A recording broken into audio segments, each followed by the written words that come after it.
Hey, welcome back to the Mobility Project. Special guest today. This is Caveman Klaus, one of our traveling journeyman super athletes who's relocated to San Francisco to shake things up. One of the things that he does in his free time is he is a West Coast swing badass. That's right, West Coast swing. You know how I feel about the dancing. I love the dancing. One of the things that happens though is that Klaus, good athlete, forced to dance, in this high heel on his toes for hours and hours at a time. One of the things that happens is that he ends up critically short all the time, right in this area of the suprapatellar pouch. Now, traditionally on the MWOD, we do is we take a ball and we kind of try to tack and stretch through there. And what we're going to do now is kind of elaborate on some of the concepts we've been working on and ferreting out. And this is compression, tack and floss. And so we're going to create a large compressive force through those tissues. And then what we're going to do is actually squat, and it's going to just blow open those tissues. And as long or as many times or as often as possible, we want to try to mimic the actual movement with the mobilization. Everything else ends up being a correlate, and if we can get away from correlates and actually use immobilize in a perfect position, that's where we want to be going. So show us what we're doing. So what we have Klaus, we'll put your feet up on the box here, or the chair. So with Klaus is what we've got him wrapping right to the base of the patella. This is one of the Dick Hartzell's PT strength strips. We've talked about this before.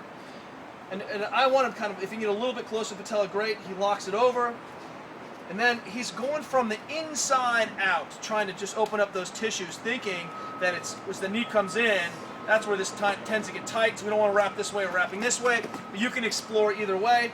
He puts about a 50% stretch, and he just kind of winds that thing around. You can make it wider or less wide as you see fit. And here's the deal. I'm just going to wrap that, and he'll figure it out, and it just tacks it in place. Good, sorted. Now dismount from that position. Oh, and it feels very awkward. Now here's the deal. He's going to go ahead and squeeze his butt as hard as he can, lock the leg out, and that's what I'm trying to do, is get into full position, and then go ahead and give us your squatting. So what's happening now is that, of course, it's beautiful because we're pulling on the hair, like this hair right here. Ah, odd or even on camera. But what's happening is, you nerd. So the issue is now, as he moves through that full range of motion, he really ends up challenging the limits, and everything that's restricted in there is going to be tacked. And it feels awkward. You have to really kind of work through that whole range. Yeah. And go ahead and give me 20 reps. It's tight. There you go. Back up. Millions of people are judging your squat right now. No problem, bro. Good. He's trying to minimize the knee coming forward for as long as possible. He's creating a good arch, knees coming back. Try to keep your hands up, back straight. Good driving out. And what you get is, go ahead, so go with like 3 more squats. Now go ahead and dismount from that, and let's retest and see what your bottom position, your squat looks like. So pull that off, yeah. No, leave it like that. Sleep with that. If your leg goes numb, that's a good thing.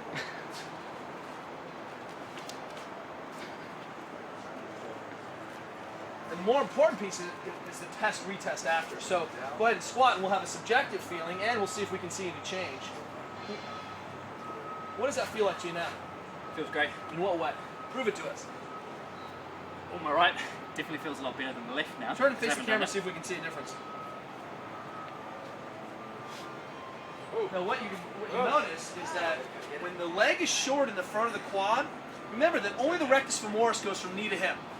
And so if the rectus femoris is tight, we'll see it reflect in some hip extension kind of things. But the rest of the quadriceps are related to this range. And so one of the ways that short quads manifest themselves is with knee coming in. So one of the pathognomonic cues is that when we have short quads, one way to shorten that distance here to here is to have that knee be able to come in. This is one way to open up those tissues and make it easier to keep that knee out. And let's see what that bottom position looks like. And does that feel different left to right in terms of getting a knee out? In fact, it looks a little bit better on the right side, but that could just be confirmation bias, which I'm all about. Checking that things that work should work. Caveman Klaus, thanks, buddy. Cheers, buddy. We'll see you guys tomorrow. Get a PT strength strip, start tacking and flossing. More to come.